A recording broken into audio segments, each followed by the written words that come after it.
Hello friends, welcome to Kanishkutty channel. நம்ம இன்றைக்கி ஒரு சூப்பரான இன்ட்ரெஸ்டிங்கான வீடியோ தாங்க பார்க்க போகிறோம். ரொம்பவே ஹெல்த்தியான சுகர் இல்லாமல் ஈவினிங் ஸ்நாக்ஸ் எப்படி செய்கிறதுன்னு தான் பார்க்க போகிறோம். வாங்க வீடியோக்குள்ளே போகலாம். இந்த ரெசிபி செய்கிறதுக்கு ஒரு பவுல் எடுத்துக்கலாம். 2 கப் அளவு அரிசி மாவு சேர்த்துக்கிறேன். 1/2 ஸ்பூன் அளவு சால்ட்டு சேர்த்துக்கலாம். 1 கப் அரிசிக்கு 1.5 கப் அளவுன்னு சுடுதண்ணியை நல்லாவே கொதிக்க வச்சு சேர்த்துக்கலாம்.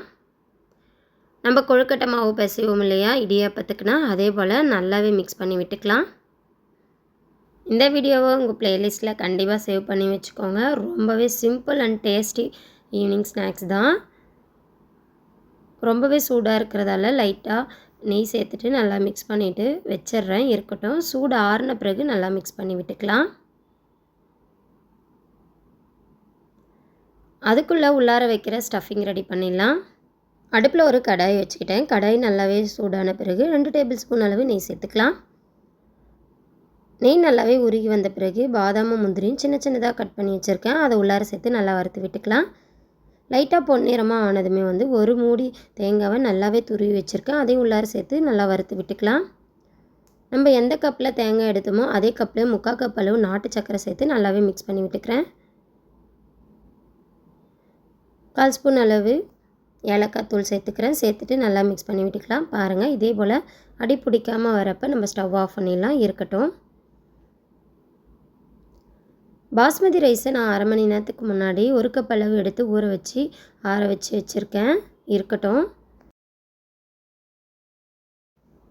அரிசி மாவு ஓரளவுக்கு சூடு ஆறிடுச்சு. இந்த டைமில் நல்லாவே மிக்ஸ் பண்ணி விட்டுக்கலாம்.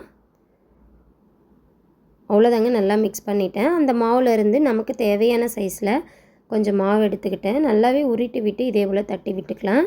நம்ம கொழுக்கட்டை எப்படி பிடிப்போமோ அதே போலவே நல்லா பள்ளமாக அழகாக ரெடி பண்ணி எடுத்துக்கலாம். பாருங்கள், அரிசி மாவை இதே போல் நல்லா பள்ளமாக ரெடி பண்ணி எடுத்துக்கிட்டேன். 1 ஸ்பூன் அளவு ரெடி பண்ணி வச்சுருக்க ஸ்டஃபிங்கை உள்ளார வச்சிடலாம்.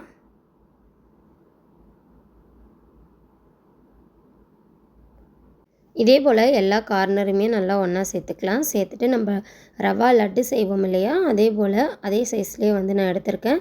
நல்லாவே உருட்டி எடுத்துக்கலாம். அதாவது ஒரு பந்து மாதிரி இருக்கணும். பாருங்கள், நம்ம பாஸ்மதி ரைஸை ஊற வச்சு ஆற வச்சு எடுத்து வச்சுருக்கோம். பாருங்கள், அதில் இந்த பாலை போட்டு நல்லா எல்லா பக்கமும் அரிசி இருக்கா மாதிரி எடுத்துக்கலாம். பாருங்கள், இதே போல் தான் இன்னொன்று செஞ்சு காமிக்கிறேன். பாருங்கள்,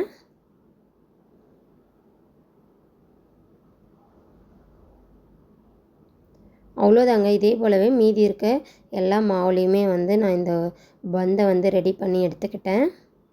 நம்ம பாஸ்மதி ரைஸ் யூஸ் பண்ணி செய்கிறதால குழந்தைங்களுக்கு ரொம்பவே பிடிக்கும். கண்டிப்பாக ட்ரை பண்ணி பாருங்கள். சாப்பிட்றதுக்குமே ரொம்பவே டேஸ்ட்டாக இருந்தது.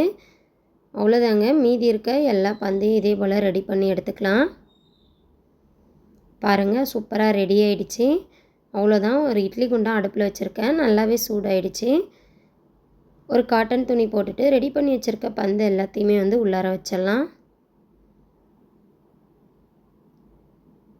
மூடி போட்டு மூடிட்டு 5லேருந்து 6 நிமிஷம் வரையிலும் வேகட்டும். அதுக்கப்புறம் ஓப்பன் பண்ணி காட்டுறேன். பாருங்கள், சூப்பராக சுட சுட ரெடி ஆகிடுச்சுங்க. கண்டிப்பாக நீங்களும் உங்கள் வீட்டில் ட்ரை பண்ணி பாருங்கள்.